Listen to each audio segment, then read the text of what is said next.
안녕하세요. 오늘도 사연살롱을 찾아주셔서 감사합니다. 목동에 사는 30대 여성이에요. 인간은 누구나 감추고 싶은 비밀 하나쯤 가지고 살잖아요. 저 역시 그래요. 저에게는 남모를 과거가 있거든요. 태어나자마자 시설에 버려진 저는 어린 시절 내내 고아원 아이라 불리며 살아야 했어요.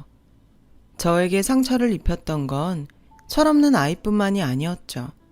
어른들과 심지어 담임 선생님들까지도 수시로 저에게 상처를 주었거든요. 말 한마디, 싸늘한 시선조차도 저와 같은 아이들에겐 비수가 되어 가슴에 꽂힌다는 걸 알면서도 말이죠. 부모가 없다는 건 나를 지킬 최소한의 방어막조차 없는 것과 같았어요. 그런 제게 유일한 방패가 되어준 건 다름 아닌 친구였어요. 친구는 저와 같은 보육원에서 자랐어요. 그렇다고 해도 저와는 처지가 달랐죠. 친구에게는 부모가 있었거든요. 돈 벌면 당장 데리러 온다던 아빠가요. 그래서인지 친구는 보육원 아이답지 않게 늘 당당했어요. 어디를 가나 주눅이 들고 고개를 숙이던 저와는 달랐거든요. 친구한테는 버릇이 하나 있었는데 잠들기 전에 머리맡에 늘 옷가방을 두고 자는 거였죠. 언제고 아빠가 오면 바로 떠날 수 있도록 말이죠. 저는 그런 친구가 부러웠어요. 나에게도 나를 데려가줄 부모가 있었으면 좋겠다고 생각했으니까요. 그런데 의외의 사건이 벌어진 거예요. 친구의 아빠보다 제 부모님이 먼저 저를 찾아온 거였죠. 친부모님은 아니고 양부모님이었지만요. 제가 입양을 가게 되었거든요.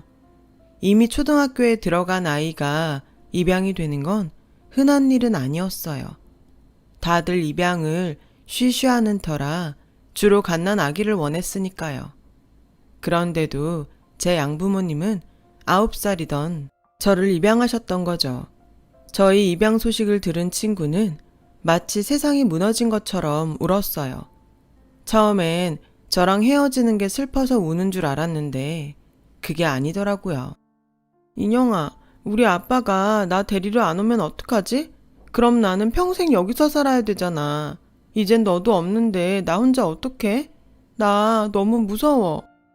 제가 동네 아이들한테 고아원 아이라고 놀림을 당하면 늘 달려와서 저 대신 아이들과 싸워주고 했던 씩씩한 친구는 사실은 저와 똑같은 걱정을 하며 살았던 9살 소녀였던 거예요.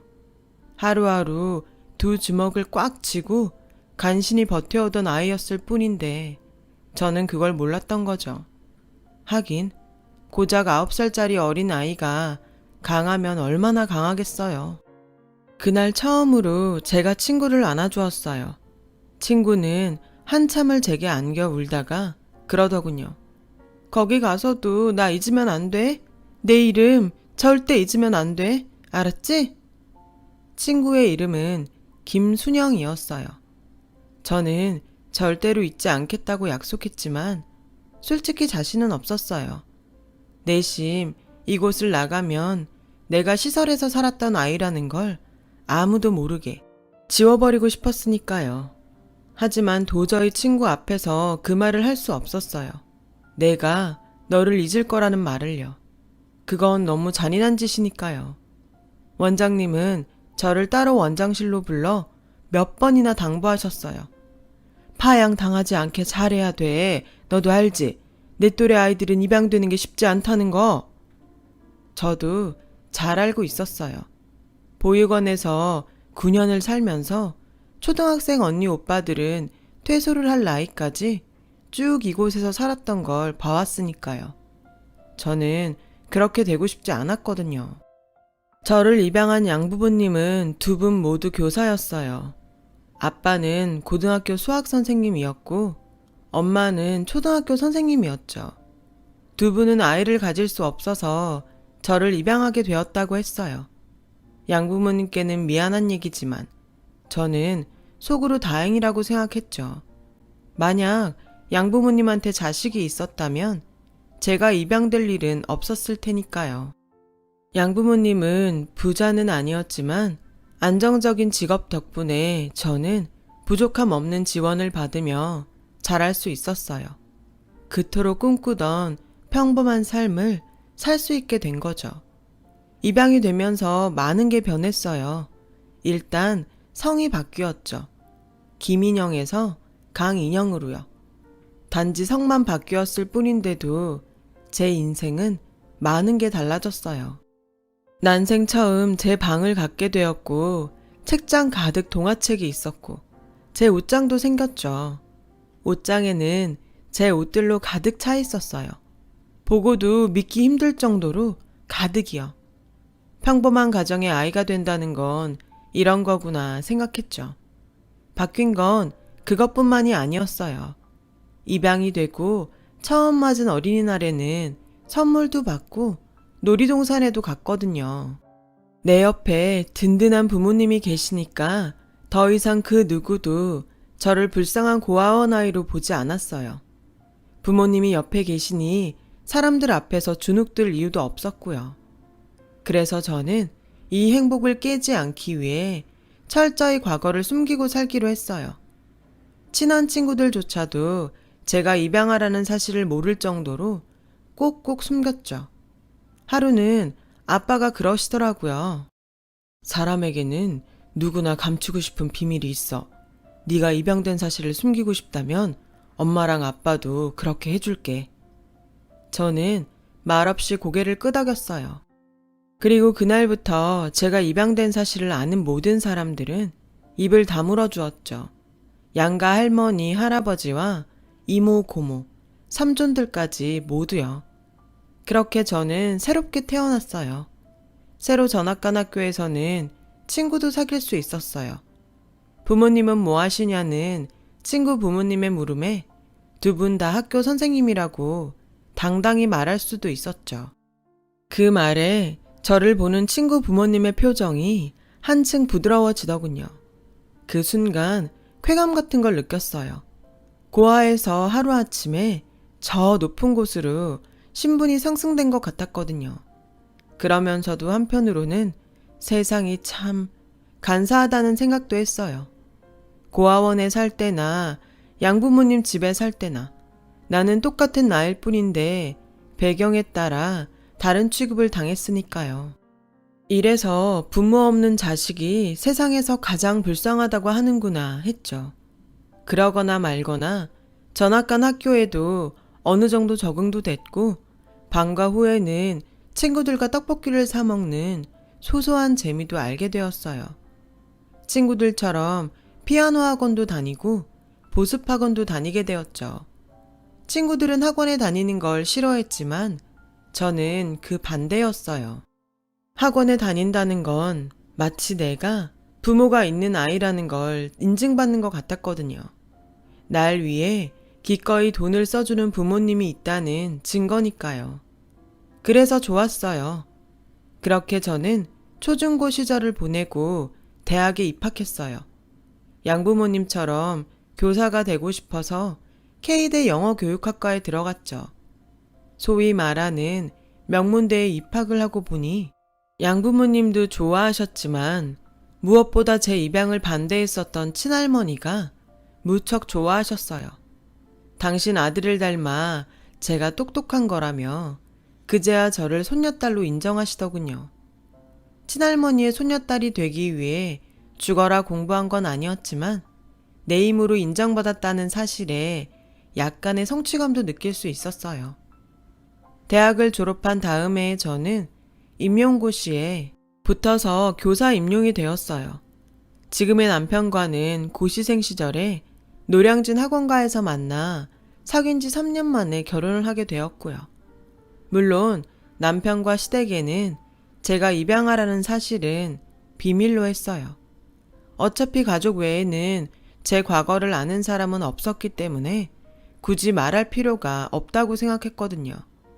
세상에 비밀은 없다는 걸 그때 알았다면 그러지 않았을 텐데 말이에요.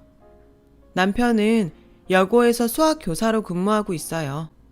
아빠랑 전공이 같아서 그런지 장인과 사위가 그렇게 친할 수가 없어요. 시험 문제 출제 기간이 다가오면 서로 정보도 공유하는 것 같더라고요. 그럴 때마다 엄마랑 제가 소외감을 느낄 정도라니까요. 아빠는 딸 덕분에 아들을 얻은 셈이었죠. 남편이 우리 집에서 사랑받는 만큼 저 또한 시댁에서 사랑을 받았어요. 딱 한 사람, 시누이한테만 빼고요. 솔직히 말하면 하필 여우 같은 시누이한테 비밀이 들켜서 시달리며 살고 있죠. 언니, 아무리 그래도 출신을 숨긴 건 좀 그렇다. 하긴 언니가 입양아인 거 알았으면 우리 엄마 성격에 가만히 있었겠어? 당장 그 결혼 파토지. 내가 입만 다물면 언니도 좋고 우리 집도 조용하고 다 윈윈이네. 그래서 말인데 언니, 나 재준 씨랑 4박 5일 괌 여행 가려는데 언니가 엄마 좀 설득해줘요. 할 수 있죠? 이 여우 같은 게 어찌나 사람을 알차게 부려먹는지 그놈의 언니 소리만 들어도 치가 떨릴 지경이에요. 문제는 이 지옥 같은 생활을 앞으로도 수십 년은 더 해야 한다는 거죠. 시부모님이 돌아가시기 전까지는 시누이 입에 제 인생이 달려 있으니까요. 차라리 처음부터 밝히고 결혼을 하는 거였는데 제가 바보 같았어요. 그런데 사람이 죽으란 법은 없다더니 의외의 복병이 생겼지 뭐예요. 어릴 때부터 가문의 영광이라 불리며 엘리트 코스 제대로 밟아 검사까지 된 시동생이 뜬금없이 결혼을 하겠다며 여자를 데려왔는데 그 여자가 글쎄 화류계 출신이라지 뭐예요. 시누이 말로는 강남에서 유명한 템프로였다는 소문도 있고 홍대 유명 클럽 마담이라는 소문도 있는 여자였죠.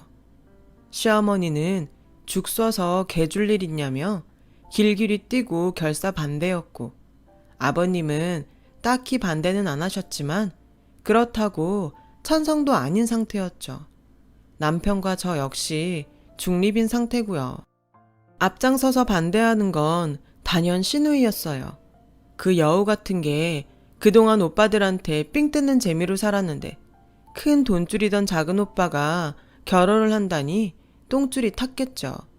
거기다 만만찮은 화류계 올케라니 왜 안 그렇겠어요? 저처럼 자기한테 큰 약점을 물린 상황이라면 모를까. 예비 시댁에 첫 인사 온 날 시댁 식구들 앞에서 제 입으로 화류계 출신이라고 당당히 밝힐 정도의 사람인데 어디 약점 캐내기가 쉽겠어요? 그러니 시어머니 등에 업고 그렇게 반대를 하는 거죠.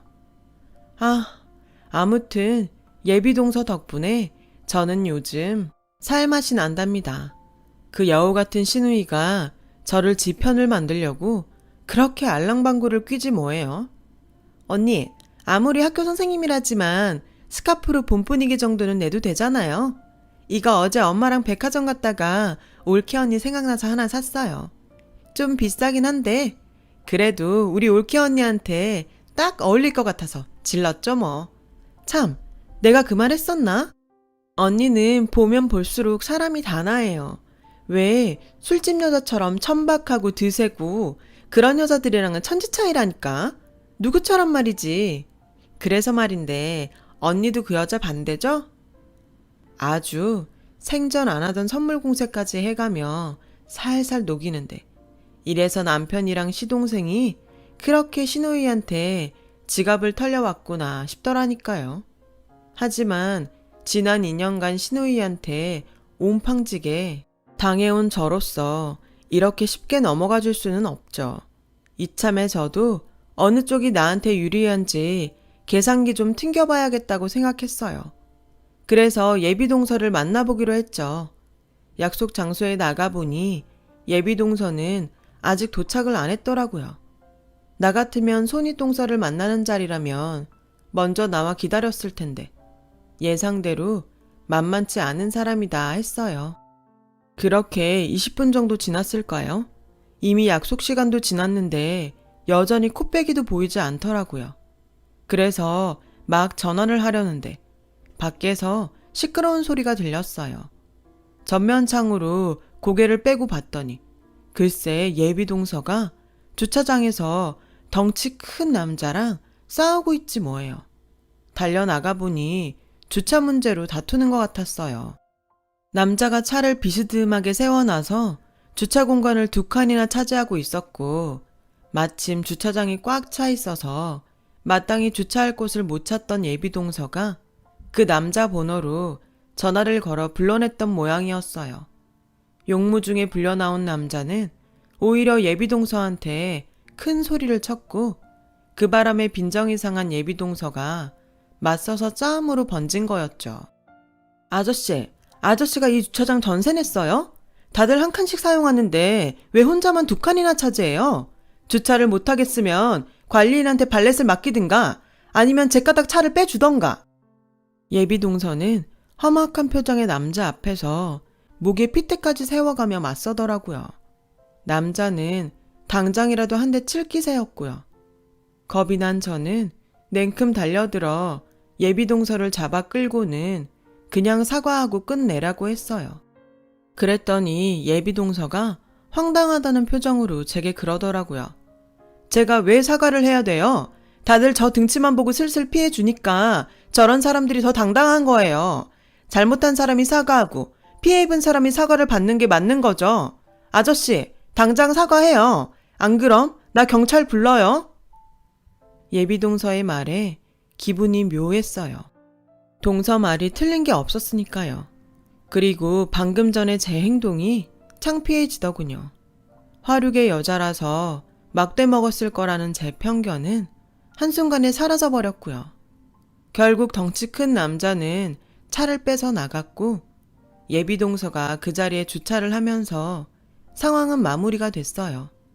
식당에 들어와서도 예비동서는 화가 안 풀리는지 얼음물을 2컵이나 원샷을 하더라고요. 아까는 내가 실수한 것 같아요. 잘못은 상대가 있는데 괜히 끼어들어선. 다 제가 걱정돼서 그런 거잖아요. 저 알아요. 혹시라도 덩치 큰 남자한테 제가 맞기라도 할까봐 그러신 거. 제가 오히려 죄송하죠. 괜히 이런 일에 휘말리게 해드려서요. 그러니까 오늘 일은 우리 싹 잊어요. 제가 또 있는 건 잘하거든요. 제 인생이 굴곡져서 잊을 게 많았거든요. 생각해보면 꽤 불편한 사이인데도 서슴없이 자신을 드러내는 예비동서를 보니 왠지 마음이 편해졌어요. 이런 사람이랑 동서지간으로 살면 눈치도 안 보고 맘 편히 지낼 수 있을 것 같았죠. 난 찬성이에요. 이 결혼 찬성한다는 말 하려고 불렀어요. 물론 어머님께 허락받는 거 힘들겠지만 그래도 나도 옆에서 도울게요. 얼마나 힘이 될지는 모르겠지만. 그렇게 우리는 한편이 되었어요. 그날 예비동서와 저는 자리를 옮겨 맥주도 한잔 하면서 신나게 수다도 떨었죠. 얘기를 하면 할수록 예비동서가 더 마음에 들더라고요. 그리고 그 주 주말 신우이가 연락도 없이 어머님을 앞세워 집으로 찾아왔어요. 말로는 지나다 들린 거라고 하지만 딱 봐도 신우이가 일부러 어머님을 닥달해 저희 집까지 온 게 분명했어요. 신우이는 아슬아슬하게 줄타기라도 하듯 저를 협박하더군요. 언니도 알다시피 작은 오빠가 그런 여자랑 결혼한다는 게 가당키나 해요? 그러니까 우리라도 나서서 이 결혼을 막아야죠. 혹시 모르잖아요. 그 여자한테 우리가 모르는 출생의 비밀이라도 있는지. 우리 집안에 화류계 며느리가 웬 말이야? 큰올케처럼 교육자 집안에서 곱게 자란 사람이라면 또 모를까. 안 그래요, 언니? 신우이의 요망한 입에서 말이 나올 때마다 저는 심장이 타들어가는 것 같았어요. 신우이는 이런 상황을 즐기며 제 눈치를 슬슬 살폈죠. 어머님은 이런 대치 상황을 모르셨지만요. 그러니까 큰올케가 작은 오빠 좀 구슬려 봐요. 작은 오빠가 언니 말이라면 잘 듣잖아요. 그래 줄 거죠? 그러겠다는 제 대답을 듣고서야 신우이는 어머님을 모시고 돌아갔어요. 그날 밤 저는 잠을 이룰 수 없었어요. 마음은 예비동서한테 가 있지만 제가 살자면 신우이 쪽에 붙어야 하니까요. 마음을 정하지 못한 채 시간은 흘렀고 그러던 어느 날 시동생이 전화를 했더라고요. 오랜만에 맥주 한잔 하자고요. 만나기로 한 호프집으로 가보니 시동생과 예비동서가 와 있었어요. 예비동서는 제 손을 덥석 잡으며 반갑게 절 맞아주더군요. 이 사람한테 얘기 들었어요. 형수님이 저희 결혼 도와주신다고 했다고. 고맙습니다, 형수님. 형수님한테 대접하고 싶다고 해서 이 사람 가게로 모셨어요. 여기가 동서가 하는 가게라고요? 화류계 출신이라고 들었는데 강남 템프로라고. 아하, 제가 좀 무식해서 화류계 뜻을 잘 몰라서요. 술 장사하면 다 화류계인 줄 알았죠. 안 그래도 그 일로 정민 씨한테 혼났어요. 괜히 그딴 소리를 해서 어머님이 오해하신다고. 그 바람에 결혼 반대까지 하신다고요. 보다시피 작은 호프집 하나 하고 있어요. 형이랑 아버지는 여기 와보셨어요. 아버진 종종 들러서 맥주 한 잔씩 하고 가신다더라고요. 이 사람이 사람을 끄는 매력이 있거든요. 저도 그 매력에 끌려서 이렇게 됐고. 시동생이 예비동서를 만나게 된 건 검사가 되고 맡은 첫 재판에서 패소한 날이었대요. 평생 수재소리만 듣고 살았던 시동생한테는 첫 실패가 꽤 썼던 모양이에요. 딱히 불러낼 친구도 없을 정도로 앞만 보고 달렸던 시동생은 발길이 닿는 대로 걷다가 이 가게에 들어서게 되었고, 예비 동서가 혼자 술을 마시는 시동생 말벗이 되어주었던 거죠. 처음 만난 사이인데도 마치 전부터 알고 지내던 사이인 것처럼 편하게 대화를 나눌 수 있었대요. 툭툭 내뱉는 예비 동서의 말 한마디에 왠지 위로를 받을 수 있었다더군요. 형수님도 아실 거예요. 저 연수원 시절부터 어머니 등살에 내노라는 집안 여자들이랑 선봤던 거요. 다들 예쁘고 똑똑하고 집안도 좋았죠. 근데 제가 원하는 결혼 생활은 따로 있었어요. 형이랑 형수가 연애하던 시절부터 결혼해서 사는 지금까지 저 다 봤잖아요. 친구처럼 스스럼 없이 다투고 서로 기대면서 살아가는 모습 보면서 나도 저렇게 살고 싶다고 생각했어요. 적어도 집에서만큼은 내 모습 그대로 편하게 살고 싶거든요. 순영이랑은 그렇게 살 자신이 있어요. 전 그동안 참고 감추고 티 안 내고 사는데 익숙했는데 이 사람은 다르거든요. 형수님도 아시겠지만 순영이는 솔직한 사람이잖아요. 사귀기로 한 첫날 저한테 그러더라고요. 자긴 어려서 아빠한테 버림받고 시설에서 자랐다고요. 데리러 온다는 말만 믿고 늘 머리맡에 옷가방을 싸놓고 기다렸는데 시설을 나가는 날까지도 오지 않았대요. 억울한 마음에 만나서 욕이라도 실컷 해주려고 정착급 받은 걸로 흥신소에 맡겨서 찾았대요. 얼마나 잘 사나 보려고 찾아가 봤더니 대장암 말기로 오늘 내일 하고 계셨대요. 아버님은 죽을 날 받아놓고 딸내미 찾는 게 미안해서 연락을 안 하셨던 거고요. 만나고 한 달도 안 돼서 아버님은 돌아가셨고 순영인 다시 혼자가 됐고요. 이 호프집이 아버님이 하시던 가게예요. 시동생이 얘기를 듣고 참을 수가 없었어요. 그동안 잊고 살았던 그 이름이 떠올랐거든요. 내 어린 시절 유일하게 방패가 되어주었던 내 친구 순영이가요. 나도 모르게 눈물이 흘렀어요. 제 모습에 놀랐는지 예비동서는 놀란 얼굴로 무슨 일이 있냐고 묻더군요. 저는 예비동서의 얼굴을 찬찬히 살폈지만 솔직히 어린 시절 순영이의 얼굴은 찾을 수 없었어요. 너무 오랜 시간이 흘렀고 그동안 애써 잊으려고 했었기에 선명하게 그 얼굴이 떠오르지 않았거든요. 순영이니? 김순영? 천사보육원에 살던 순영이 맞아? 나야 김인영. 나 기억나? 울먹이는 저를 바라보던 예비동서의 얼굴이 움찔거렸어요. 그러더니 이내 닭똥 같은 눈물을 뚝뚝 흘리며 저를 덥석 안았죠. 그 순간 예비동서와 저는 9살 김인영과 김순영으로 돌아가 한참을 꺽대며 울었어요. 자신을 잊지 말아달라던 순영이도 기어이 잊으려고 노력하던 김인영도 25년이 지난 지금 서로를 알아보지는 못했지만 결국 이렇게 만나게 된 거예요. 그날 이후 우리는 25년 전 오전 그대로 돌아갔어요. 그리고 저는 그동안 제가 감추고 살아온 출생의 비밀을 남편과 시동생한테 털어놓았죠. 꽤 충격을 받을 줄 알았지만 남편과 시동생은 의외로 덤덤하더라고요. 오히려 말 못한 채 마음에 담고 사느라 힘들었겠다고 위로를 해주었어요. 그런 반응이 허탈하면서도 고맙더군요. 문제는 시부모님이었죠. 어떻게 말을 해야 하나 며칠을 고민하는데 시누이가 전화를 했더라고요. 언니, 실망이에요. 언니 요즘 그 여자랑 놀고 다닌다면서요? 어떻게 언니가 나한테 이래? 어떻게 내 뒤통수를 칠 수가 있냐고. 알죠? 내가 입만 뻥긋하면 평탄하게 흘러가던 언니 인생에 똥물 튀는 거. 나 가만 안 있을 거야. 각오해요. 그 순간 결심이 섰어요. 이래주구나 저래주구나 마찬가지인데 죽을 때 죽더라도 못된 시누이 손에는 절대 죽지 않겠다고요. 그래서 시댁으로 달려갔어요. 갑작스런 제 방문에 어머님은 무슨 일 있냐고 물으시더군요. 그런 건 아니고 드릴 말씀이 있어서 찾아왔다고 말씀드렸어요.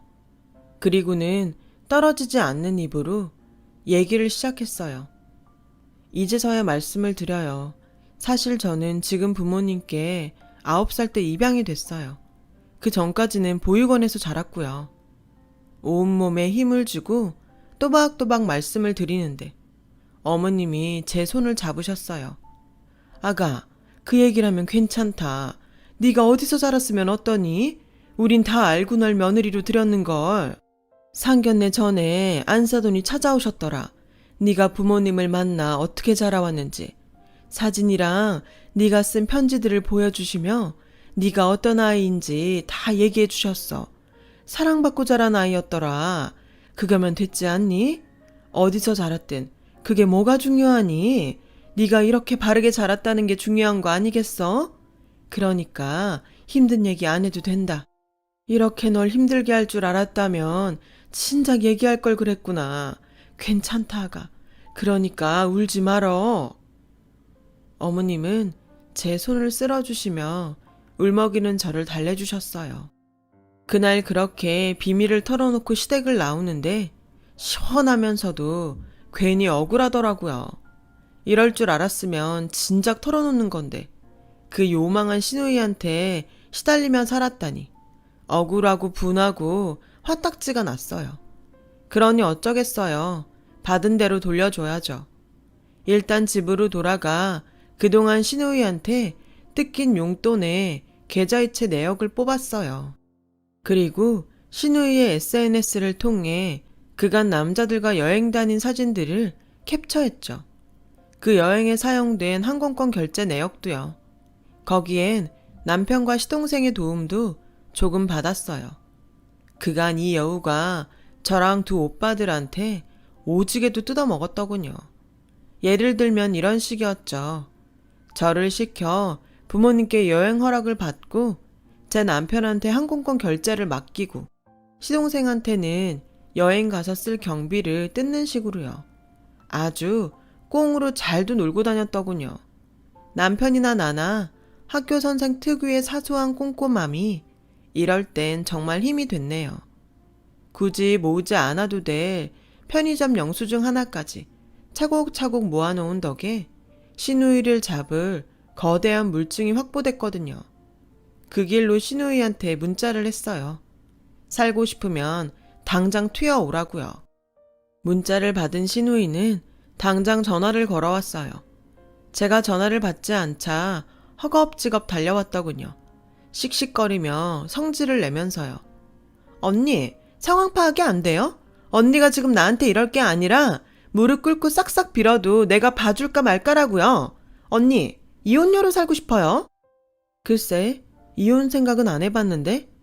대신 이런 생각은 해봤어. 애지중지 키워온 딸내미가 알고 보니 상습 협박범에 사생활이 문란한 애였다는 걸 부모가 알게 되면 어떻게 될까? 철철이 남자 바꿔서 해외여행 다니며 호텔에서 남자랑 자고 다니는 너 같은 애 말이야. 꼬리가 길면 밟히는 거 몰랐니? 네가 자랑질하려고 SNS에 올린 해외 호텔이며 리조트 사진들, 그리고 꼼꼼한 네 오빠가 모아둔 항공권 결제 카드 명세서, 그리고 대한민국 검사인 작은 오빠가 건네준 여행 경비 이체 확인서, 그리고 내 증언. 이거면 넌 빼박 켄트야. 이걸로도 부족하다면 너랑 내 남친들 출입국 기록까지 다 떼어다 줄 수 있어. 내가 아는 검사 시동생이 그 정도 힘은 있다며 언제든 말하라네. 그러니까 앞으로 나한테도 새로 들어올 작은 올케한테도 까불지 마. 비싼 돈 주고 세팅만 머리카락 깎여서 방구석에 처박히고 싶지 않으면. 알았니? 이 건방진 지지배야. 아차, 혹시나 해서 하는 말인데 혹여라도 내 출생을 비밀 가지고 가족들 앞에서 까불 생각은 마. 이미 그 카드는 내가 자발적으로 다 깠으니까. 그리고 내가 준 네 비밀은 내가 두고두고 하나씩 꺼내 먹을 생각이니까 알아서 잘 처신하고. 그럼 일찍 집에 들어가세요, 아가씨. 기세등등하게 저희 집에 쳐들어왔던 시누이는 죽상이 돼서 돌아갔어요. 그리고 제가 그랬던 것처럼 시누이는 목줄을 쥔 제 뜻에 따라 어머님의 뜻을 바꿔놔야 했어요. 시동생의 결혼이 성사될 수 있도록요. 여우 같은 시누이가 어떻게 어머님을 구워 삶았는지. 얼마 뒤 시동생은 결혼 허락을 받았고 다음 주면 결혼식을 올리게 돼요. 25년 전의 인연이 이런 식으로 조우하게 될 줄은 몰랐지만 모르긴 해도 순영이랑 제가 질긴 인연인 건 맞는 것 같아요. 아, 그리고 저에게 목줄 잡힌 시누이는 아주 온순한 강아지처럼 제 옆에서 예쁜 짓을 하며 잘 지내고 있어요. 언제 이 목줄이 끊어질지는 모르지만 그때쯤 되면 귀여운 시누이도 철이 좀 들겠죠. 안 되면 어쩔 수 없고요. 저도 지금보다 더 당당하게 제 자신을 돌보며 살아보려고 합니다. 따뜻한 부모님과 가족들이 사랑으로 저를 치유해 주었으니까요.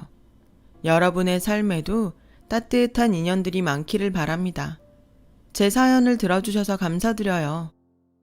여러분, 사연 댓글에 응원과 현명한 조언 부탁드려요. 좋아요와 구독은 저에게 큰 힘이 됩니다. 오늘도 좋은 일 가득하세요.